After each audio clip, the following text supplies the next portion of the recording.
just amazing. What an amazing amount of information and skills and expertise you've shared with us all. And clearly everybody's been engaged in this because the comments have been continually coming through. So I guess any final comments or questions for Katie and Stephen? And Paul, unfortunately, has had to leave us, or for Adrian as a GP who's clearly engaged in the sort of front end of things. So we'll invite some questions. And then what I'm going to ask you to do before we part company is I would like your take-home message, really. I'd like to kind of get your sense of what is the one thing that you've taken from these 2 half days. What is the big thing that's kind of hit you in between the eyes that you're going to either do things differently, or you're going to change your practice, or that reinforces what you're already doing? So let's have some questions first. So anybody got any thoughts or questions for Katie, Stephen or Adrian? Just see the chat has been red hot throughout, to be honest. Yeah, it's been brilliant. Absolutely. So we've got Joe. Do you want to go first, Joe?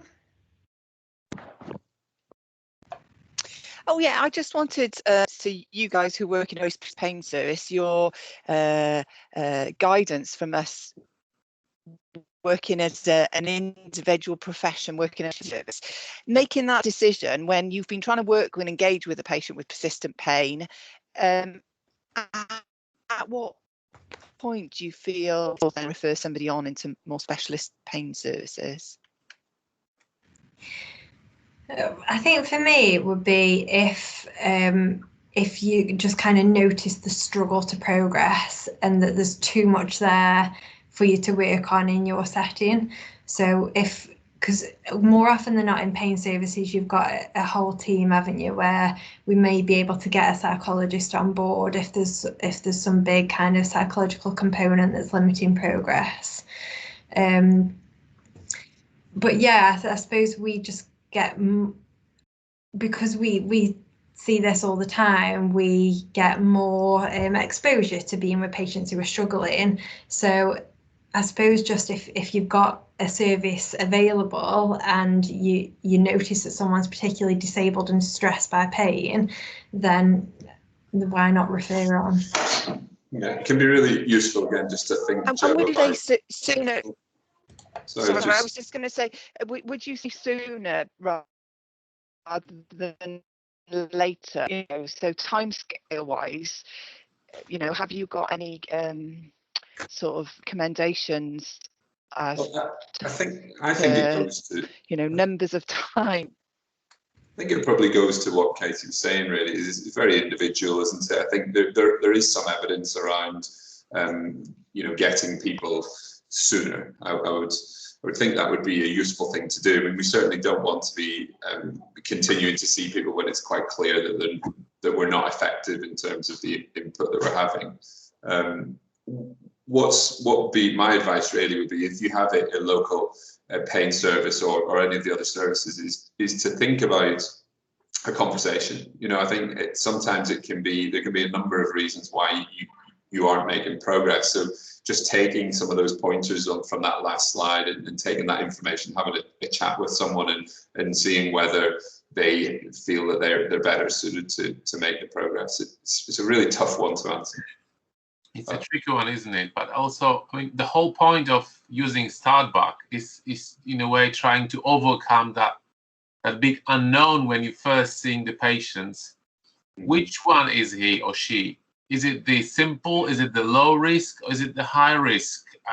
That's why we're using the STarT, isn't it? So on occasion, it happened for me to actually refer patient to the services offering you know, psychological support from my first consultation. Now, clearly, the condition the patient presented with was not completely new, but it just so happened that they saw me first time, they've never been stratified, and I wasn't really seeing much point of telling them, okay, let's just see how it goes, and I'll see you in a fortnight.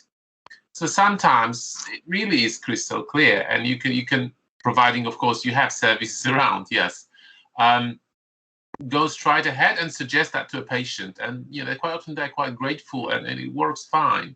But yeah, I would definitely not wait for too long anyway, even if I wasn't completely sure. Thanks, Adrian. I'm going to come to Nick, if that's all right. I'm going to ask Laura to post the evaluation in the chat box, so to ask everybody if you wouldn't mind filling the evaluation form. So I'm going to come to the final question, considering time. I'm sure you've all got stuff to be getting on with at 1 o'clock as well. So Nick, over to you for the final question, if that's okay. Wow, what a privilege to have the final question. Firstly, thank you so much to everybody who's inputted. I think we've found this really helpful as a group. So yeah, thank you so much. Whether it's a really pertinent question, I don't know, but I'm just wondering, we tend to use the high risk group in more of a group setting rather than what I'm understanding from you as an individual, 6 sessions of individual one-on-one care. What's your thoughts about group interventions for the high risk categories versus your one-to-one sessions? We use some group intervention, so we were doing face-to-face groups back in the old days, but now we do it online, and there's definitely some benefits to that, and patients quite often feel more validated, won't they, by being in a group and hearing other patients' stories, picking up tips and whatnot. But I suppose then that can take out the individualization of something. And so I think, again, it's got to be the right person, hasn't it? Some patients really don't get on well with groups, but then it can be a nice way to challenge that. So yeah, I think both are really worthwhile treatment options, and it depends on the patient as to which one you go for. It might be that you start off individually and then move them forward to a group. And have you found that works well online recently as a group intervention? Yeah, it's been surprising actually how they have benefited from that kind of group feeling, even though they're not kind of physically in each other's presence. And yeah, there's benefits to both, I'd say. Yeah, I think we've found similar that we've been working well within groups online as well. Yeah. We haven't quite managed to get back to doing groups, obviously face to face just yet, but that's the aim. Yeah, I think it'll be a while, won't it? Yeah. But anyway, thank you. That was my question. Thanks you. Nick. So I'm just going to ask you, just for the next 30 seconds, just to put in the chat what has been your main takeaway. So we should have kind of a list of things that people are kind of taking away from these 2 half days. We really, really appreciate your feedback, and to let you know that both myself, Katie, Stephen, Adrian, Laura, and Paul will be meeting to kind of take on board your feedback and how we can kind of tweak things, improve things. So your feedback is really, really important. So any final thoughts as you're kind of writing that in the chat? Can I give a big, huge thank you to everybody who's been involved in designing this, but primarily to Stephen and Katie. You've delivered an amazing couple of half days for us. Paul alongside that. Thanks to Adrian and Laura as well for organising in the background and being your moderator. And anybody that knows me, Adrian, Laura and Stephen and Katie would be amazed that we've actually managed to finish only 5 minutes over time, which is quite stunning, really, considering we chat so much. So you can see there in the comments what's coming back, what matters to me, work on communication skills, so lots of things, using the tool, the why question, fantastic. So just as those are coming in, Laura is going to stalk you forever if you don't fill in your evaluation form. So Laura's going to be your new best friend stalker if so please, if you can, fill that in for us. It really does help us. So I'm going to just say thanks to everybody. Thank you for your participation. Thank you to the Malaysian team as well for joining us. I hope it's been of use to you on the other side of the world, and we'll always accept an offer to come and do some face-to-face teaching when we're allowed. Katie and Stephen, do you think? Yeah, for sure. Sign me up. And if any of the Cardiff team want to come, let's all go together. It sounds like a great opportunity, doesn't it? So, hi. I'd take a trip to Cardiff, to be I honest. would. Oh yeah, anytime. Brilliant. We're all in. Perhaps it looks like an international road trip then, doesn't it? Cardiff to Malaysia. So yes, welcome. brilliant. Let's swing from one spectrum extreme, nothing, into everything. Yeah, I don't mind that bit. Book us all in. Super. Well, thank you so much, everybody. I'm just going to kind of give a final word to Katie and Stephen. Is there anything you would like to kind of finish off with?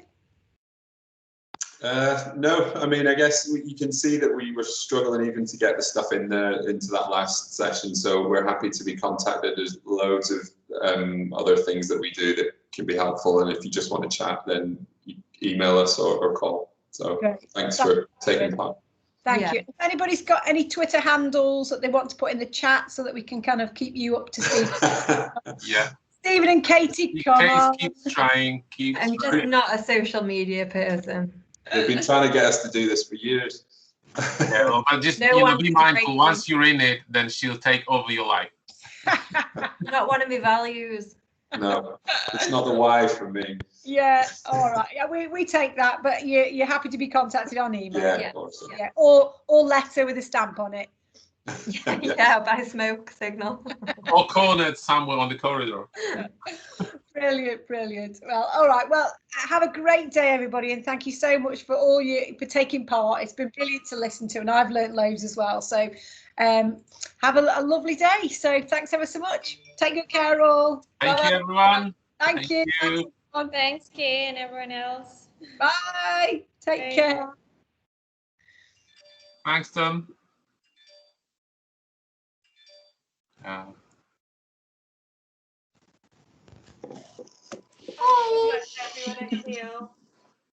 Oh, that's lovely. Bye-bye. The beginning and the end. Exactly. That's Thank nice you guys. closure. Take care.